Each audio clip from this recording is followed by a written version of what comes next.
से किसी ने कोई जानवर पाला है? छोटा छोटा लाके पाला हो, जिस तरह आप छोटा सा को पेट जानवर रखते हो, उसको पालते हो, वो जवान हो जाता है, छोटा सा होता है, आपने उसकी सेवा की होती है, उसको दूध डाला होता है, उसको केयर दी होती है, और वो आहिस्ता आहिस्ता आहिस्ता आहिस्ता जवान होता है। मैं आपको बताना चाह रहा हूँ, इसी तरह आइडिया भी छोटा सा होता है, वो आहिस्ता आहिस्ता जवान होता है। लेकिन अगर वो रखा ही ना हो, भाई आप में से किसी ने अगर बिल्ला नहीं रखा या कुत्ता नहीं रखा या बछड़े का बच्चा नहीं रखा या बिल्ली नहीं रखी, और वो कहे नहीं कि वो एक दिन जवान हो जाएगी, क्या हो जाएगी, रखी नहीं थी, इस तरह बीज छोटा सा होता है, किसी ने बोया ही नहीं, और वो कहेगी फसल दरख्त बन जाएगा, नहीं बनेगा, जो बोया नहीं वो बनेगा कैसे। भाइयों, ये मैं आइडिया आज इसलिए देना चाह रहा हूँ कि यार इसमें कोई बात ही नहीं करता, करो जॉब, लेकिन ये सोच के करो, अगर ये जॉब मेरी लर्निंग है, मेरा गुजारा है, मेरा ब्रेड एंड बटर है, लेकिन कल को अल्लाह से दुआ मांगो मुझे मालिक बना, तो हमने अल्लाह से मांगा ही नहीं होता। चलो हमें डाउट होता है ना सर नहीं चलते लोगों के कारोबार, तो फिर दुआ भी नहीं मांगोगे, दुआ बंदा कौन सी मांगता है, फर्म होता है, मेरा अल्लाह मुझे दे सकता, मुझे चाहिए, फिर आप कहते मेरे मालिक मुझे वो हिम्मत दे, मुझे वो स्किल्स दे, मुझे वो कैपेसिटी दे, वो ज़रफ दे, मैं लेकर चल सकूं, ठीक है कि नहीं, मैं काम को लेकर चल सकूं। हम मांगते क्या हैं, या अल्लाह मैं दुआ कर रहे हैं, या अल्लाह मैं ऐसा चला दे, तो मुमकिन है कुदरत के प्लान में तुम्हारे लिए उससे ज्यादा बड़ा हो। यार ये जुमला ना भूलना, आदि शराजी कहते हैं इंसान जब मांगता है अपनी औकात को देख के मांगता है, अल्लाह जब देता है अपनी शान के मुताबिक। हम लोग यार अल्लाह की शान नहीं देखते यार, क्या बईद है कि आप ऐसे बैठे बंदे की कल को कितनी फैक्ट्री हो, नामुमकिन तो नहीं है ना यार, जिनकी है वो तो पढ़े लिखे भी नहीं है। दुनिया में 90% बिजनेसमैन, टाइकॉन्स, बिलियनियर्स पढ़े लिखे नहीं है, लेकिन पढ़े लिखे लोग उनके पास नौकरी करते। आज की दूसरी कहानी, मेरे एक दोस्त है बड़े अच्छे, मीर भट्टी नाम है उनका, भट्टी साहब जोन से हैं। भट्टी साहब, उनका कमाल ये है कि वो गवर्नमेंट कॉलेज पढ़ते थे, पढ़ने को दिल नहीं करता था उनका, पढ़ाई में जरा शहजादे थे, तो वो गवर्नमेंट कॉलेज की दीवारों को फलांग के फुटा लगा के निकल जाए, तो पढ़ नहीं सके, आखिरकार पढ़ नहीं सके, और पढ़ ना सकने की वजह से उन्होंने सोचा कि यार मैं कारोबार कर, और कारोबार किया। कारोबार करने के बाद एक दिन मैंने उनसे पूछा, साहब ये बताएं कि आप तो फुटा लगा के निकल जाते, वो जो पढ़ते थे उनके साथ क्या हुआ? कहते यार मैं फुटा लगा के निकल, मैं पढ़ नहीं सका, मैंने बिजनेस किया, वो जितने पढ़ाकू थे ना चैंपियन लाइक, सबको मैंने जवाब दे दी। बाद में जो चार्टर्ड अकाउंट मैंने रख लिया, एमबीए किया, एमबीए रख लिया, और नतीजा ये निकला, वो कहने लगे यार किसी को खबर ही नहीं है कि बिजनेस करने के लिए पैसा नहीं चाहिए, बिजनेस करने के लिए दो चीजें चाहिए जो लोगों के पास नहीं होती, पहला है आइडिया, दूसरा है यकीन। पहला क्या है? आइडिया, दूसरा यकीन। अगर आपको अपने आइडिया पे शक है ना, आपका कभी काम नहीं चलना। किसी ने बताया ही नहीं कि यार आइडिया जैसे बंदे में जान होती है वैसे आइडिया में जान होती है। क्या मैंने कहा जी? जैसे बंदे में जान होती है ना, वैसे आइडिया में भी जान होती है। आज आइडिया में बड़ी जान होती है। कैसर अब्बास का बड़ा अच्छा जुमला उसकी किताब का, कैसर अब्बास साहब कहते हैं हमारी कौम का सबसे बड़ा अलमिया दिहाड़ी की सोच है, जॉब माइंडसेट। इस जॉब माइंडसेट ने बड़े एंटरप्रेन्योर्स, बिजनेसमैन से पैदा ही नहीं किए। हर बंदा पहली का इंतजार करे, पहली का इंतजार, और उस पहली के इंतजार के चक्कर में क्या होता है, पहली आ जाती है, तनख्वाह आ जाती है, 22 को खत्म हो जाती है, फिर पहली का इंतजार। यार कोई नहीं सोचता कि यार सोचूंगा बड़ा, फायदा भी बड़ा, और वो सोच बड़ी करने के लिए आप जो मर्जी कर लें, लोग फिर छोटी सोच कर लेते। नहीं सर, अभी मैं किसी को यार तेरा जाती कारोबार करते हैं, 10 साल बाद चलेगा, फौरन नहीं चलेगा, दूसरा नौकरी है सर, नौकरी करवा दे सर, कोई नहीं मानेगा। क्यों नहीं मानेगा यार? कोई उस कमेटी को डालने को तैयार ही नहीं है जिस कमेटी से आप नहीं आपकी नस्लें खा सकते। हर कोई क्या कह रहा है, गुलाम इब्ने गुलाम, पुत्र मेरी दुआ है तू मेरे घर पैदा, अल्लाह तुम्हें चंगी जी नौकरी। अगली नस्ल क्या कह रही है, पुत्र नौकरी याद ना कर, नहीं उधर से बात, माँ मुझे नौकरी मिल गई। ये डायलॉग्स आपने सुने हुए ना यार। हमारा क्राइटेरिया क्या हो गया यार? मेरे एक प्रोजेक्ट में 70 लोग मेरे पास काम कर रहे हैं, इसमें 19 लोग मेरे पास काम कर रहे हैं, कॉर्पोरेट में मैं कितना काम कर रहा हूँ, मेरे अंडर 100 के करीब तो एम्प्लॉयज की शक्ल बन जाती है, मिसाल लो। और मेरी एक आंटी है जब बैठी, पुत्र की करना है, मैं कहा जी मैं तो फ्रीलांसर है, अल्लाह करे तुम नौकरी मिल जाए।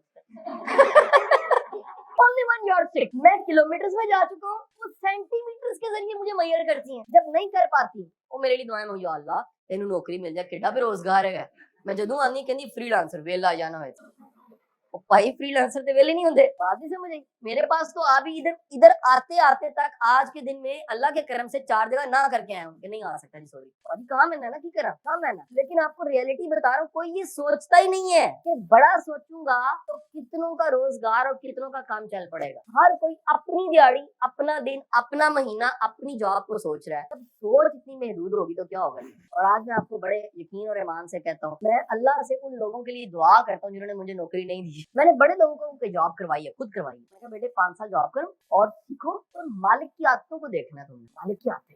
अल्लाह का अजीब निजाम है सर। जो बंदा अपने अंदर मालकों वाली आदतें पैदा करता है ना, अल्लाह उसको मालक बना दे। हमारा प्रॉब्लम ये है, हम आदतें पैनी पैनी वाली बना रहे होते हैं। ये भी होती है ना, छोटे छोटे मसलों में पड़े रहना, माइक्रो मैनेजमेंट करते रहना, रोलों में पड़े रहना, टीम बिल्डिंग ना, पीपल हैंडलिंग का पता ना होना, केयर ना करना, टीम ना बनाना, डेलीगेशन की ताकत ना होना। जब ये नहीं कर पाते तो बड़े लोग आपको परचून की दुकान से परचून पे मिलेंगे। कुछ लोग नजर आएंगे जिन्होंने शुरू परचून पे किया, लेकिन इंडस्ट्री लगा दी बात। वो लोग थे जिन्हें पता लग गया आज का सबसे महंगा जुमला, भाई अगले मकाम को पाने के लिए पिछला मकाम छोड़ना पड़ता है। पिछला मकाम छोड़ोगे नहीं, अगला मकाम पाओगे। अगर माँ बच्चे को जमीन पे जब वो चलना शुरू करता है, जिसको पंजाब में गोडे लगना कहते हैं, गोडे लग गए जी बच्चे, अगर माँ बच्चे को चलते हुए सारी जिंदगी हाथ पकड़ने का आदी कर दे, जिंदगी नहीं चल सकती। उसको छोड़ती है, वो गिरता है, फिर खड़ा होता है, फिर ट्राई करता है, और आखिरकार वो प्रॉपर चलना शुरू हो जाता है। इस वजह से वो हाथ छूटते हैं तो चलना शुरू होता है। तो हम लोग स्पून फीडिंग के आदी हो जाते हैं। कहना चाहते स्पून फीडिंग के आदी हो चुके हैं। स्पून फीडिंग क्या है? हम चाहते हैं हर चीज रेडी हो जाए, आपको कॉमन मिलेगा। सर मेरी कहीं जॉब करवा दें, सर मेरे पास सिफारिश ही कोई नहीं, बड़ी कॉलेज आती है, सर मेरी कोई सिफारिश हो जाए ना, मेरा काम हो जाएगा, मेरी जॉब बन जाएगी। यार चलो ये तो माना, फिर कहीं पर कहना पड़ जाता है, नॉर्मल है।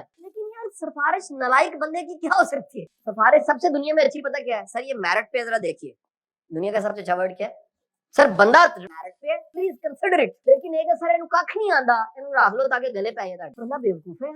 कोई कॉर्पोरेट में, कोई बिजनेस मार्केट में बैठा हुआ बंदा रख के गले पड़ ले साहब। भाई आप तो देखो, दुनिया एक छोटी से छोटी जॉब भी बड़ी इंपॉर्टेंट है। छोटी से छोटी जॉब, छोटी सी जॉब में लापरवाही होगी ना तो वो भी गले पड़ जाए, ठीक है नहीं? और छोटी सी जॉब में अगर लापरवाही करोगे तो नतीजा क्या होगा? नुकसान हो सर। तो हमें पता लगा कि यार दुनिया सारी बदल रही है, हमारी सोच नहीं बदल रही। इंडो पाक में सोच बदली नहीं जा रही। पाकिस्तान में इंडिया हमसे 10 टाइम आ गया भाई एंटरप्रेन्योरशिप में। कल्चर है तो आपकी इतला के लिए और अर्ज है सर, कराची हमसे 10 टाइम आ गया। लोग यंग बच्चे मिलते हैं, ऐसे आदमी आते हैं, सर अस्सलाम वालेकुम सर, आदमी सर ये मेरा कार्ड है सर, मैं कंपनी चला रहा हूँ अपनी। अच्छा काम थोड़ा ही है, लेकिन उसे पता है कारोबार करना है। आज थोड़ा कल को क्या हो जाएगा?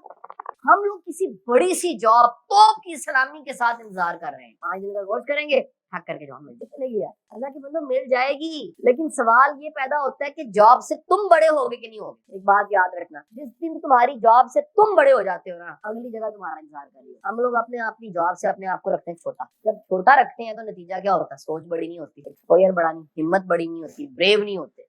ये है आपके 90 डेज, समझाने के लिए कह रहा हूँ, और ये आपके बाकी के 9 मंथ्स। इसका मतलब ये है, और यार शुरू का जो टाइम है 90 डेज का मतलब है जॉब पीरियड। तो साल का हो सकता है, 2 साल का, 10 साल का, 12 साल का, 15 साल का। लेकिन सोच ये रखना कि भाई करनी जॉब है, लेकिन लर्न बड़ा कुछ करना है, और कल को अपना काम करना पड़े। तो मैंने अभी बताया लॉ ऑफ अट्रैक्शन, भाई सोच हो जाएगी ना, अल्लाह रास्ते भी बना। हमारा प्रॉब्लम ये है, हम यहाँ ताला लगाते हैं और फिर कहते हैं आइडिया नहीं आता। इसको बंद कर दो कि आइडिया नहीं आएगा। जरूरी है पहले ज़हन में रख लो, अगर आगाज आपने किया है और मेहनत करनी शुरू की है, लगे रहे हो, डटे रहे हो, उसका रिजल्ट छोटा होता है, बाद का रिजल्ट बड़ा हो जाता है। शुरू में घबराना नहीं, आप लर्न करना है। यही वजह है भाई थोड़ी थोड़ी सैलरीज पे करने वाले बड़े बड़े इंडस्ट्रीज बन गए बाद में। ऐसी कहानी है। किताब आप लोगों को रिकमेंड करूंगा, बुक नेम इज कामयाब लोग बाय डॉक्टर अमजद साकिब। कामयाब लोग written by doctor Amjad Saqib. ये आपको ये समझना हो ना, ये जो मैं सारी बातें कह रहा हूँ, इस किताब के जरिए जरा समझिए और उन लोगों की कहानियां पढ़िए, आपको पता लगे। एक ऐसी कहानी भी है, एक साहब जोन से वो गए फैसलाबाद एक जगह नौकरी करने के लिए, उन्होंने नौकरी नहीं निकाल दिया, निकले आप किसी काबिल नहीं है। बंदे ने बाहर निकल के फैसला किया कि मैंने नौकरी तो नहीं की, लेकिन नौकरियां दूंगा मैं। और उसके बाद उस इंडस्ट्री के जितने बड़े नाम थे, उस बंदे ने एक वक्त आया जॉब पे रखे। नहीं समझे, ये है कंपाउंड इफेक्ट। और आज का है ही हमारा कंसेप्ट ये विजन। विजन सेट करो, सोचना छोड़ दो यार। अल्लाह की कायनात में, सखी अल्लाह की कायनात में छोटा सोचना जुर्म है। अगर अल्लाह देने वाला है, बड़ा सोचो, बड़ा यकीन लेकर आओ अपनी जिंदगी, ठीक है कि नहीं? मेरे पास कई ऐसी कहानी है जिसमें कोई टीचर बनने जा रही थी, स्कूलों की मालिक बन गई। मेरे पास कई ऐसी कहानी है जिसमें नौकरी लेने जा रहा था, अल्लाह ने कारोबार दे दिया। मेरे पास कई ऐसी कहानी है जो एचआर के प्रोफेसर से, लेकिन वो एचआर के कंसल्टेंट बन के जाती कंपनी चला रहे हैं। भाई अल्लाह के बंदो, हम लोग कितने अजीब है। हमें मिला जहाज है, हम उसे मोटरवे पे चलाना चाहते हैं। यार बंदा अशरफुल मखलूकात, सारी मखलूकात का सरदार, अल्लाह का नायब। इतना छोटा सोचो यार, इतना महदूद सोचो यार। तो कम से कम ये प्लान कर लो कि ये जो पीरियड है, जिसको बार बार मैं कह रहा हूँ जॉब जरूर करनी है, क्योंकि जॉब आपकी लगवा देंगे, कहीं ना कहीं को रास्ता बन ही जाएगा। यार जॉब पीरियड अच्छी बात है, लेकिन जॉब किस नीयत और नजरिए से करनी है कि ये मेरी वो मेहनत है जो मेरी कैपेसिटी बिल्डिंग कर रही है, ठीक है कि नहीं? हम कैपेसिटी बिल्डिंग की तरफ जाते नहीं, अपनी सलाहियत को बेहतर करने की तरफ जाते नहीं, माइंडसेट की तरफ जाते नहीं है। और कल को होता क्या है जी, तो किसी और वक्त में पे बैक नहीं। पे बैक कब होंगी? जब हमने पहले मेहनत की हुई है, वो बाद में पे बैक। हमने यहाँ मेहनत की नहीं होती। और फिर वही बात है, हर बंदा कारोबार नहीं कर सकता। सही कह रहे हैं, नहीं कर सकता। जो बंदे का पुत्र बन के जॉब नहीं कर सकता, वो कारोबार भी नहीं कर सकता। जो यहाँ ठीक नहीं है ना, वो बाद में भी ठीक नहीं है। जो यहाँ लर्न नहीं ना कर सका, वो बाद में भी लर्न नहीं कर सकता। जो यहाँ टीम बिल्डिंग को, डेलीगेशन को, स्किल्स को, लीडरशिप को, फाइनेंशियल मैनेजमेंट को, विजन मैनेजमेंट को, टीम मैनेजमेंट को यहाँ नहीं समझ सका ना, वो कल को अपनी बना के भी चला नहीं सकता।